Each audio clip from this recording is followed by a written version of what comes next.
보실 말씀은 에베소서 5장 2절 말씀입니다. 에베소서 5장 2절 신약성경 314면에 있습니다. 에베소서 5장 2절 신약성경 314쪽 우리 같이 한 목소리로 합독을 합니다. 시작. 그리스도께서 너희를 사랑하신 것 같이 너희도 사랑 가운데서 행하라. 그는 우리를 위하여 자신을 버리사 향기로운 제물과 희생 제물로 하느님께 드리셨느니라. 아멘. 서망중단단에서 찬양하시겠습니다.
아멘.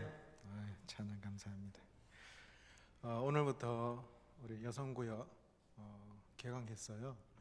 그래서 이제 우리 구역장 리더분들이 이제 구역 예배를 드리게 되는데, 구역 예배 드리려면은 교재가 있어야 되잖아요. 그래서 교재 이거 우리 구역장 리더분들 다 구입하셨는지 모르겠어요. 우리 오전에 했는데 이 저녁에도 여기 구역장 되시는 분 이제 성경 공부 이거 가지고 오셔야 돼요. 아셨죠? 가지고 오십시오. 이거대로 합니다. 오늘은 교재 3단원 9가 34페이지 하니까요. 이거 구역장 되시는 분은 34페이지 펴시면서 메모를 하시면서 공부하셨다가 구역 모임 때 이 교재대로 그대로 하시면 되겠습니다. 우리 구역 리더 아니신 분들은 괜찮아요. 그냥 설교 말씀 쭉 들으시면 되겠습니다. 기도하겠습니다. 아버지 하나님, 이제 오늘부터 이제 구역이 개강합니다.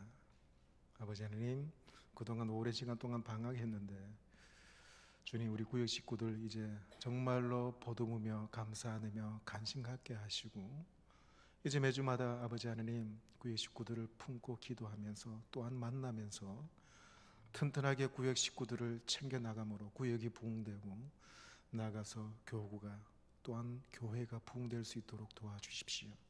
이제 오늘부터 아버지 하나님 이제 구역 공부를 이제 말씀을 통해서 배우기를 원합니다. 함께 하시고 은혜를 더하여 주시옵소서. 예수님의 이름으로 기도하옵나이다. 아멘.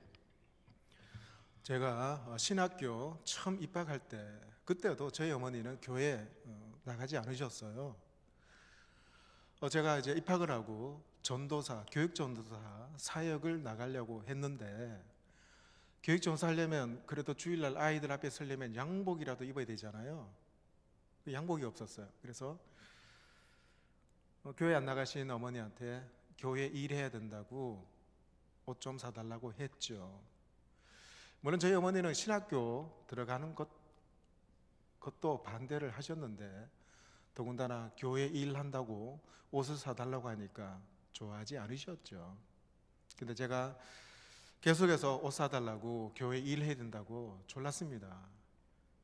근데 언젠가 저희 어머님이 외출해서 이 종이백 들고 이렇게 들어오셨더라고요. 직감했습니다. 저거 내 옷이다.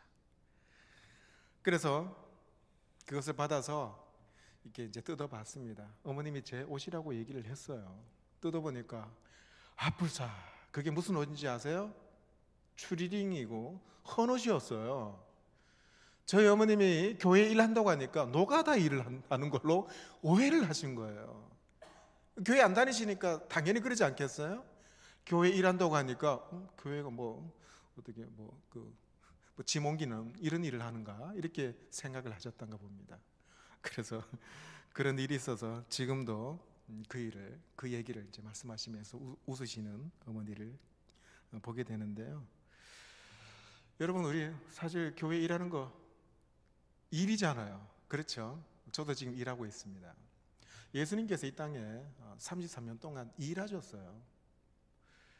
일을 하셨는데 요한복음 15장 17절에 보면 예수님께서 이렇게 말씀하십니다. 내 아버지가 일하시니까 나도 일한다, 이렇게 말씀하셨어요. 33년 동안 예수님은 일을 하셨는데 무슨 일을 하셨을까요? 예수님은 이 땅에 그리스도로 오셨잖아요. 그리스도의 일을 하셨어요. 그리스도의 일이란 메시아의 일이거든요. 여러분, 그리스도라는 말은 헬라 말입니다. 이거를 히브리 말로 바꾸면은 메시아라는 말이고요. 이 메시아라는 말을 우리나라로 말로 번역을 하면은 기름 부음을 받은 자다라는 뜻입니다. 이스라엘에는 기름을 붓고 취임하는 세 부류의 사람이 있습니다. 왕과 예언자와 제사장들입니다. 이들이 정식으로 취임을 하게 될 때 머리로부터 기름이 탁 부어집니다. 그리고 난 후에 그 사람이 예언자가 되고 제사장이 되고 왕이 될 수 있습니다. 요즘 오일 기름 바르면서 마사지 하는 사람 많죠? 기름 바르면서 선탠하는 분들이 있습니다. 원래 그 기운이 기름 바른다는 것은 내가 거룩하게 구별되었다 이런 말입니다. 하나님을 위해서 내가 구별되어서 쓰임받는 존재가 되는구나, 이런 의미에서 몸에 기름을 바르는 거예요. 저는 그 뜻을 알고 오일 기름 바르시든지 선텐 오일 바르고 선텐하면 좋겠습니다. 예수님은 이 땅의 그리스도, 즉 기름 부음을 받으신 메시아였습니다. 이 땅에 주님이 하신 일은 세 가지예요. 첫째는 예언자 직무를 감당하시기 위해서 이 땅에 오셨죠. 둘째는 예수님은 제사장의 직무를 감당하시기 위해서 이 땅에 오셨어요. 세 번째는 예수님은 왕의 직무를 감당하시기 위해서 이 땅에 오셨습니다. 이것을 그리스도의 3대 직무다라고 얘기할 수 있습니다. 그리스도의 3대 직무라고 하는 이 말은요, 이 칼빈이 기독교 강요에서 처음 쓴 용어였어요. 공생의 기간 동안에 예수님께서 사랑을 참 많이 베푸셨잖아요. 사랑을 하신 예수님, 바로 그분이 예언자의 모습을 보였다는 거예요. 그리고 예수님은 십자가 위에서 자신의 피를 흘리시면서 제물로 내어주셨잖아요. 이것이 바로 예수님께서는 제사장의 직무를 감당하셨다, 칼빈은 그렇게 봤습니다. 그리고 예수님께서 부활하심으로 사랑과 정의로 세상을 통치하셨는데, 이것이 바로 예수님은 왕의 직무를 감당하셨다, 칼빈은 그렇게 보고 있어요. 오늘 본문 말씀이 에베소서 5장 2절이죠. 우리 다 같이 한번 읽어볼까요? 자, 시작. 그리스도께서 너희를 사랑하신 것 같이 너희도 사랑 가운데서 행하라. 그런 우리를 위하여 자신을 버리사 한기로운 희생 제물로 하나님께 드리셨느니라. 아멘. 주님은 이 땅에서 우리를 사랑하시기 위해서 이 땅에 오셨습니다. 이것이 예언자 일이죠. 그리고 주님은 자기를 십자가에서 한기로운 제물과 희생 제물로 바치셨어요. 이게 제사장의 일입니다. 그리고 예수님은 사망 권세 이기시고 부활하셔서 우리들의 왕으로 등극을 하셨어요. 왕의 일을 하셨습니다. 이 세 가지 직무를 통해서 예수님이 이 땅에 오신 이유가, 목적이 분명해집니다. 빌립보서 2장 11절에요. 예수님께서 이 땅에 세 가지 직무를 통해서 오셨는데 빌립보서 2장 11절에 이렇게 말씀하고 있습니다. 다 같이 읽어볼까요? 자, 시작. 입으로 예수 그리스도를 출하시나여 하나님 아버지께 영광을 돌리게 하셨느니라. 아멘. 여러분, 저기 빨간 것이 밑줄 쳐 있죠? 여러분 교재에는 빈칸으로 되어 있을 거예요. 교재 보시면서 답을 달라라는 의미입니다. 예수님께서요, 세 가지 직무를 통해서 이 땅에 오신 목적은, 오늘 빌립보서 2장 11절에 보면 두 가지로 나와요. 모든 입으로 예수 그리스도를 주라고 신하기 위해서 이 땅에 오셨어요. 두 번째는 이렇게 예수님을 주라고 고백하는 사람들이 하나님께 영광을 돌리기 위해서 예수님께서 이 땅에 오셔서 세 가지 직무를 감당하셨습니다. 하나님과 인류의 관계를 화목하게 하시기 위해서 이 땅에 오신 거예요. 예수님이 왜 이 땅에 예언자로 오셨는가? 제사장으로 오셨는가? 왕으로 오셨는가? 그 이유는 하나님과 우리 사람과의 관계를 회복시키기 위해서 오셨어요. 그렇다면은 예수 그리스도의 3대 직무가 무엇인지 구체적으로 한번 살펴보겠습니다. 먼저는요, 예수님은 예언자의 직무를 감당하셨습니다. 여러분, 예언자가 누굽니까? 미래의 일을 볼 수 있는 자가 예언자이죠. 여기 이제 개발 안 돼. 여기 오산 마을에 가 보니까 점치는 집이 몇 군데 있더라고요. 미래를 볼 수 있는 일이 얼마나 놀라운 일입니까? 제가 어릴 적에 자란 동네에도 점치는 점쟁이가 있었습니다. 그래서 많은 사람이 이렇게 그 사람한테 가서 앞이 일이 어떻게 되는가 이렇게 점을 쳤죠. 근데 어느 날 갑자기 그 점쟁이 아들이 교통사고로 죽었어요. 자기 아들의 앞 일도 모르면서 어떻게 다른 사람의 일을 얘기해 줄 수 있겠습니까? 그래서 그 점쟁이는 영업이 잘 안 돼서 폐업하고 말았습니다. 그런데요, 점쟁이와 성경에 나오는 예언자는 완전히 다릅니다. 구약의 예언자는 미래를 예언하는 것만이 하는 것이 아니라 현재 일에 대해서도 권면이나 위로를 합니다. 또한 과거에 대해서도 칭찬이나 책망을 하기도 하죠. 그래서 예언자에게 있어서 중요한 것은 미래에 어떤 일이 일어날 것인가, 그게 중요한 것이 아니고 하느님의 뜻을 전달하는 자가 예언자입니다. 예언자는 하느님의 뜻을 백성에게 전달하기 위해서 하나님으로부터 보냄을 받은 자지요. 이 때문에 예언자는 위로나 축복만을 전달하는 것이 아니라 책망이나 저주를 예고할 때가 참 많습니다. 여러분, 하나님의 뜻이 축복만 있나요? 그렇지 않죠. 하나님의 뜻은 징계하고 못하면은 심판하기도 하시잖아요. 그런데 그 뜻을 받은 예언자가 이스라엘 백성들에게 하나님의 뜻을 그대로 전해야 합니다. 그래서 구약 성경에 보면 어떤 예언자는 축복의 말씀을 증거하고 어떤 예언자는 심판하고 징계를 하는 예언자가 있죠. 그런데 성경을 한번 읽어보시면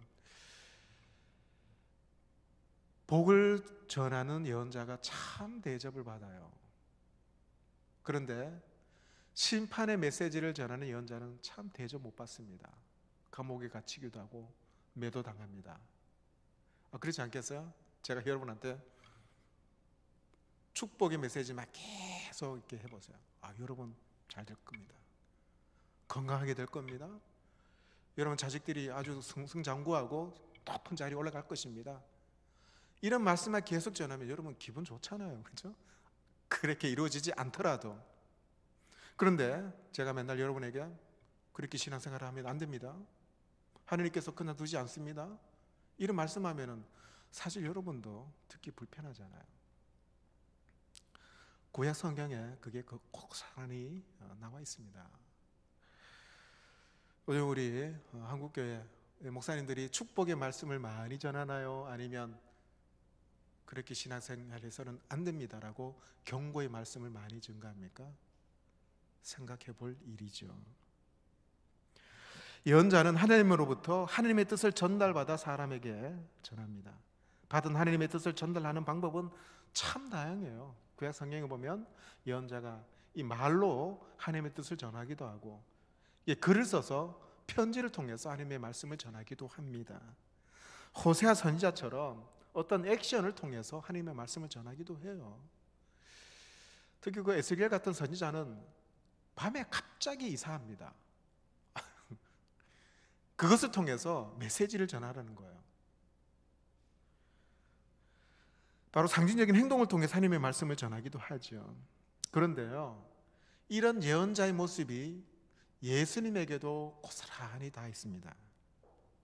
예수님도 예언자 일을 하셨어요. 구약에는 보면은 여러 곳에서 예수님이 예언자로 임하실 것이다 이렇게 말씀을 하고 계시는데, 신명기 18장 15절에 보면 네 하나님 여호와께서 너희 중에 네 형제 중에서 나와 같은 예언자 하나를 너희를 위하여 일으키시리니 너희는 그를 들을지니라. 이게 무슨 말씀이냐면 하나님께서 모세에게 주시는 말씀입니다. 너희 형제 중에, 너희 후손 중에 한 예언자가 나오게 될 것이다, 이렇게 말씀해 주셨습니다. 예수님이 이 땅에 예언자로 오셨는데요, 다양한 곳에서 다양한 방법으로 하나님의 뜻을 전하셨어요. 산에서도, 들판에서도, 심지어 바다 위에서도, 성전에서도 하나님의 말씀을 전하셨습니다. 어떤 경우는요, 땅바닥에 말없이 글씨를 쓰면서도 하나님의 말씀을 전하셨죠. 어떨 때는 자연을 보고도 하나님의 말씀을 전하셨어요. 바람과 바다를 꾸짖으시면서 말씀하지 않으셨어요? 어떨 때는 아주 분노하는 모습으로 하나님의 말씀을 전하셨습니다. 채찍을 가지시고 돈이 있는 상을 둘러 엎으시면서 하나님의 말씀을 전하셨죠. 또한 예수님은 기도하는 모습으로 고난당하고 또 십자가에 죽으심으로 부활하심으로 예수님은 행동으로도 하나님의 말씀을 전하는 예언자이시죠. 그런데요, 예수님은 그 예언자의 직무를 감당하셨는데 이 땅에 34년 동안 예언자의 직무를 감당하신 것만은 아닙니다. 지금도 예수님은 하나님의 우편에 서셔서 예언자의 직무를 수행하고 계시죠. 지금 우리가 이렇게 살아가는데 우리에게 일어나는 여러 가지 많은 일들을 보면 100% 여러분 다 이해하십니까? 이해하지 못하죠. 미스테리한 일이 참 많습니다. 나에게 일어나는 일들 가운데 여러분 100% 다 이해합니까? 이해 못하는 경우가 많아요. 내가 그렇게 신실하게 신앙생활하고 기도했는데 정말 이해할 수 없는 고난과 역경이 올 때도 있잖아요. 또 여러분 성경 읽을 때 100% 다 이해됩니까? 이해되지 않습니다.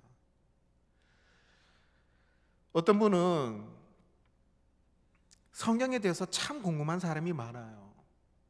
왜 예수님이, 왜 하느님께서 동상중앙에 선악과를 왜 두셔가지고 그걸 따먹게 하셨나? 이미 하느님께서 다 알고 계셨는데 왜 그걸 두셔서 죄인들을 죄악에 빠지게 하셨나? 이런 거 생각하면 여러분 이해가 되지 않잖아요. 아무리 유명한 신학자도 여기에 대해서 명확하게 답을 내릴 수 없어요.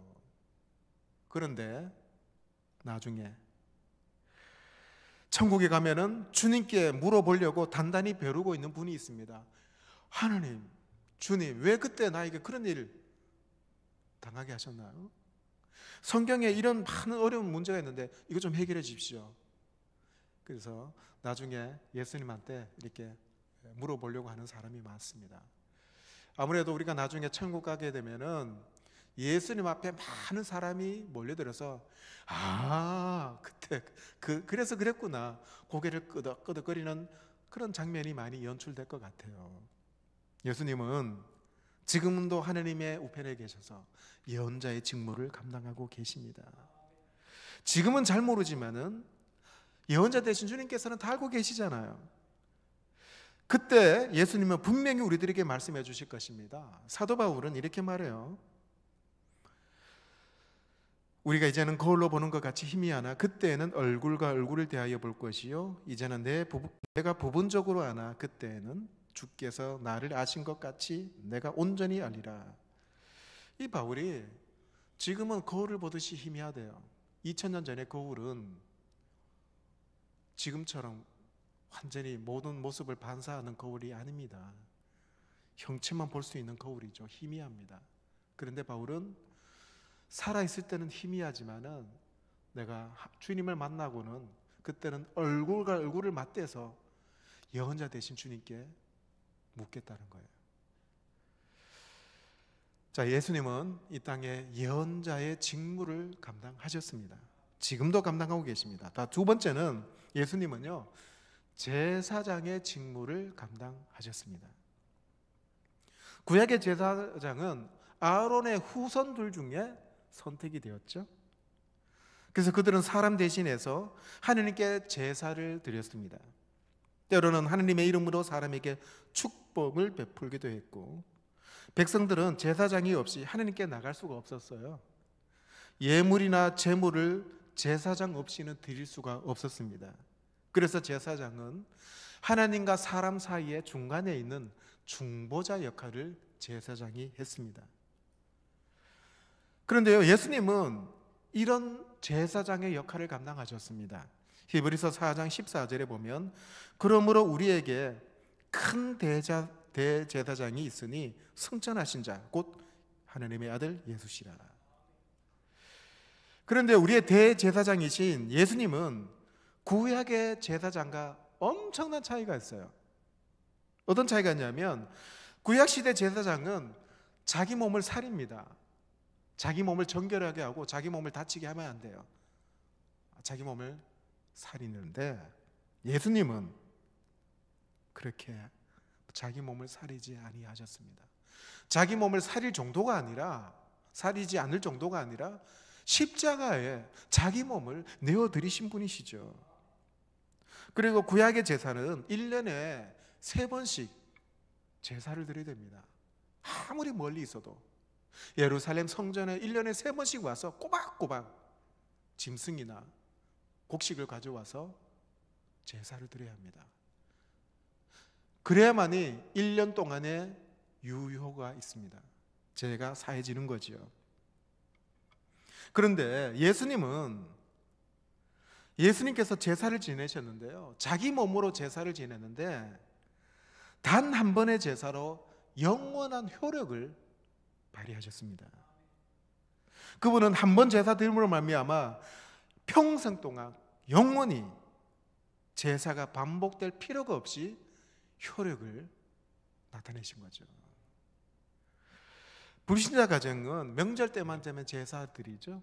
나중에 이제 불신 그런 시댁에 가게 되면 아마 음식 준비하는데 많이 힘들 겁니다.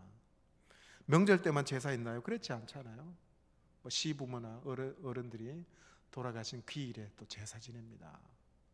조부모까지 기일을 기억해서 제사 드리는 가정이 많죠. 불신자 가정 가운데 얼마나 귀찮고 번거롭겠습니까?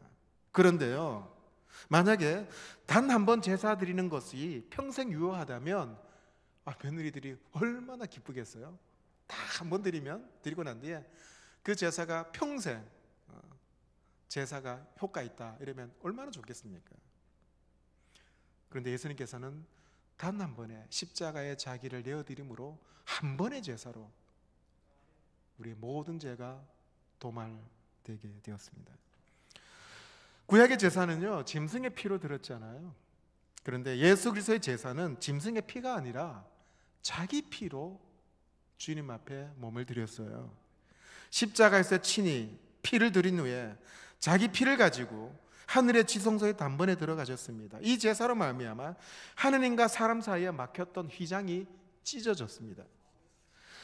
그 결과 누구든지 대제사장 되시는 예수님의 제사를 의지하기만 하면은 다른 사람의 도움 없이 하느님께 직접 나갈 수가 있게 되었죠. 그러니까 예수님께서는 하느님과 사람 사이에 유일한 중보자이십니다. 예수님 때문에 하나님과 우리 사이에 막힌 담을 허셨어요. 그래서 우리가 예수님께서 십자가에 달려 돌아가심으로 하나님께 직접 나갈 수 있는 길을 예수님께서 터 주신 것입니다. 그래서 종교개혁자들이 로마 천주교의 사제가 하나님과 사람 사이에 중보자가 될 수 없다라고 주장을 하면서 종교개혁을 했잖아요. 그래서 종교개혁자들은 만인 제사장서를 주장했습니다. 이건 다른 이유가 아니에요. 다른 의미가 아니라 예수님께서 하나님과 우리 사람 사이에 중보자시라는 거예요. 유일한 중보자신데 그분이 우리 모두가 하나님 앞에 예수님을 통해서 나갈 수 있는 길을 열어 놓으셨다는 겁니다. 그래서 우리 모두는 제사장처럼 하나님께 직접 나갈 수 있게 되었다라는 의미에서 만인 제사장서를 얘기한 거죠. 그런데 지금도 가톨릭에서는 하나님과 사람 사이에 중보자를 예수님 외에 마리아나 성인이나 신부를 두고 있습니다. 우리는 하나님과 사람 사이의 중보자는 오직 예수님밖에 없다라고 믿고 있죠. 하나님과 사람 사이에 예수님 외에 다른 중보자를 두는 것은 극히 위험한 발상입니다. 교주가 나올 수 있고 이단이 나올 수가 있죠. 구약시대 제사는 모든 사람을 위한 것이 아니었어요. 그 제물을 가지고 온 그 사람만 효력이 나타납니다. 제사장이 그 제물을 가지고 온 사람을 위해서 기도해 주죠. 그러면 그 사람의 죄가 사해집니다. 그런데 그 사람의 죄만 사해집니다. 그런데 예수님의 제사는 온 인류를 위해 하신 것입니다. 하지만은 조건이 있어요. 모든 인류의 구원을 위해서 십자가의 제물이 되셨지만은 주님을 믿는 자에게만 효력이 나타난다는 거예요. 그래서 성경은 자기 백성, 내 우리의 든 양, 아버지께서 내게 주신 자를 위해서 내어 줌이 되셨다, 이런 표현들이 많습니다. 예수님께서 십자가에 달려 돌아가신 건 온 인류를 위해서 달려 돌아가셨지만은 그 제사함의 효력은 주님을 믿는 자에게 국한이 된다는 것이죠. 여러분, 우리 주님은 대제사장이십니다. 우리를 구원하시기 위하여 스스로 제물 되셨고 십자가 위에 피를 흘리셨고 이제 그분을 믿기만 하면 그 어떤 중보자도 필요 없이 예수님을 통해서 하나님께 나갈 수 있는 길을 여셨습니다. 얼마나 감사할 일이에요. 우리는 언제든지 어디서든지 기도를 통해서 하나님 앞에 나갈 수 있어요. 전천후잖아요. 가톨릭처럼 신부에게 죄지어서 고해 성사할 필요가 없다는 겁니다. 이렇게 우리들에게 예수님은 하나님께 직접 나갈 수 있는 그런 길을 여셨는데 우리는 예수님께서 이루신 이런 위대한 업적을 너무 경홀히 여기고 있습니다. 언제든지 기도할 수 있잖아요. 직장에서나 사업장에서나 가정에서나 언제나 기도로 주님 앞에 나갈 수 있는 길을 예수님께서 여줬어요. 그런데 기도하기를 쉬거나 잊어버릴 때가 있죠. 그건 하느님께서 이루신 업적을 제 생각에는 무시하는 것이 아닌가, 이런 생각이 듭니다. 예수님께서 우리를 만인 제사장처럼 삼으셨어요. 직접 하느님을 만날 수 있는 길을 여셨는데 우리는 좀 귀찮다고, 힘들다고 기도하지 않고 기도를 쉬고, 그래서 제사장의 직무를 소홀히 하고 있지는 않는가. 제사장이 되신 예수님은 우리들에게 위로와 소망을 주십니다. 왜요? 우리로 하여금 주님께 직접 나갈 수 있게 길을 여셨기 때문입니다. 자, 세 번째로 예수님은 왕의 직무를 수행하셨습니다. 이사야 선지자가 얘기해요. 이는 한 아기가 우리에게 낳고 그에게는 정사를 메었고 그 이름은 평강의 왕이라 할 것입니다. 메시아가 왕으로 임하실 것을 이사야가 예언을 했습니다. 예수님께서 빌라도 앞에서도 말씀하셨죠. 빌라도가 예수님께 네가 왕이냐 그랬더니 예수님이 네가 말한 대로 내가 왕이다 말씀하십니다. 왕으로 오신 예수님은 성도들의 마음을 먼저 통치하시죠. 예수님께서 다스리시고 통치하면 그것이 천국입니다. 다른 것이 천국이 아니고 왕이신 예수님이 지배하고 다스리시면은 내 마음이든 우리 가정이든 교회든 왕이신 예수님이 다스리시면 그것이 천국이라는 거예요. 때로는 성도의 유익을 위해서라면 귀신을 명하여 쫓아내시고 바람과 바다를 꾸짖어서 복종케 하는 방법으로 자연까지도 통치하시는 분이십니다. 예수님의 왕의 직무는 항상 칼이나 폭력이 아니라 말씀과 성령을 통해서 통치하십니다. 왜냐하면 예수님이 왕의 직무를 감당하는 목적은 죄인을 구원하기 위해서 왕의 직무를 감당하시잖아요. 그런데 기독교 역사 가운데 예수님의 왕의 직무를 빙자해서 십자가 군과 같은 그런 전쟁을 일으키는 가오를 참 많이 범했습니다. 미국도 그렇죠. 참 미국에 가서 이 인디언들을 다 쫓아내고 죽이고 살육하고, 이것은 예수님의 왕의 직무를 빙자해서 잘못 사용하는 겁니다. 예수님은 이 땅에 왕으로 오셨지만은 절대로 무력을 통해서 통치하지 아니하셨어요. 오히려 그분은 수건을 허리에 동이시고 제자들의 발을 씻기신 그리스도의 모습이십니다. 예수님은 이 땅에 얼마든지 무력으로 통치할 수 있는 왕이심에도 그렇게 하지 않으시고 사랑으로, 희생으로 통치하셨습니다. 왕으로서 예수 그리스도의 통치는 성도들의 마음과 생활 속에서 이루어집니다. 이런 의미에서 천국은 이미 우리 마음 안에 임했습니다. 그래서 예수님께서 이렇게 말씀하셨죠. 하나님의 나라를 볼 수 있게 임하는 것이 아니요 또 여기 있다 저기 있다고도 못하리니 하나님의 나라는 이미 너희 안에 있느니라. 이게 뭐냐면 이미 주님께서 우리들의 마음을 통치하고 계시니까 그것이 천국이라는 겁니다. 그런데요, 이 세상에서 예수님의 그 왕의 직무는 완성되지 않습니다. 왜냐하면 사탄의 방해가 허용되기 때문이에요. 지금은 그 직무가 완전하게 수행되진 않지만은 점점 완성되어 가고 있습니다. 이를 위해서 우리가 힘쓰는 거예요. 하나님의 나라가 점점 확장되기 위해서 우리가 왜 전도합니까? 왜 복음을 증거합니까? 바로 하나님의 통치하심을 이제 만방에 알리면서 하나님의 나라를 확장하기 위해서 그렇습니다. 그런데요, 우리가 개인적으로 죽고 난 뒤에 천국에 가면은 완벽한 왕으로서의 주님의 통치를 받을 수가 있습니다. 그리고 전 인류가 예수님이 재림하실 그때 주님은 완벽한 왕으로 통치하게 되십니다. 그래서 그 나라가 하나님의 나라가 되지요. 우리는 이 땅에서도 예수님의 통치를 받고 미래에도 통치를 받고 있습니다. 이 땅에서 예수님의 통치와 다스림이 있는 곳에는 천국의 생활의 기쁨을 만끽할 수가 있습니다.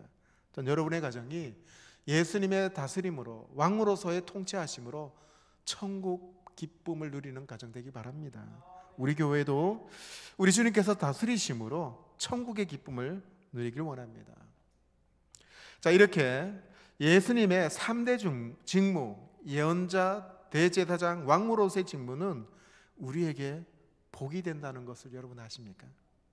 왜냐하면 예수님의 3대 직무를 통해서 성령 안에서 행복한 신앙생활을 할 수 있기 때문이에요. 로마서 14장 17절 우리 다 같이 한번 읽어볼까요? 자, 시작. 하나님의 나라는 먹는 것과 마시는 것이 아니요 오직 성령 안에 있는 의와 평강과 희락이라. 하나님의 나라는 먹는 것과 마시는 것이 아니고 성령 안에 있는 의와 평강과 희락이라고 합니다. 그렇죠. 우리가 사는 목적은 먹고 마시는 것이 아닙니다.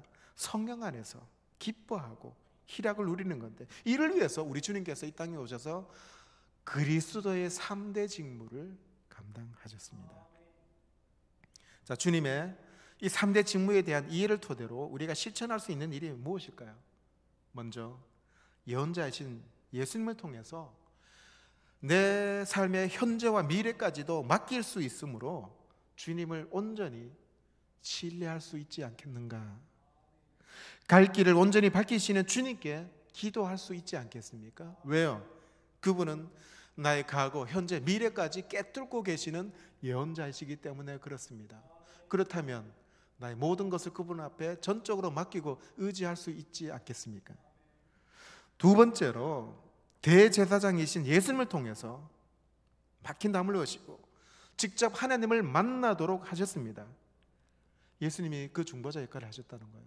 그렇다면 우리도 화목케 하신 예수님의 그 귀한 일을 우리도 감당해야 된다는 거예요. 나는 과연 화목케 하는 삶을 살아가고 있는가? 하나님과 이웃 사람 사이에 막힌 담을 헐도록 나도 예수님처럼 그 사람을 하나님께 중매자로 설 수 있어야 되지 않겠는가 말씀드립니다. 나로 통해서 하나님과 그 이웃이 화해하도록, 관계가 회복되도록 복음을 전하는 그런 기간이 되길 원합니다. 세 번째로 왕이신 예수님은 우리의 삶을 통치하시기 때문에 아무리 힘들고 어려운 일이 있다 할지라도 넉넉히 이길 수 있는 힘을 주십니다. 왜? 그분은 완벽한 왕이시기 때문에 그렇습니다. 그분의 다스림은 완벽하시거든요. 믿고 소망하는 가운데 주님을 더욱 의지할 수가 있습니다. 그분은 현재도 내 미래도 완벽하게 통치하시는 왕이시기 때문에 그분을 더욱 의지할 수 있습니다.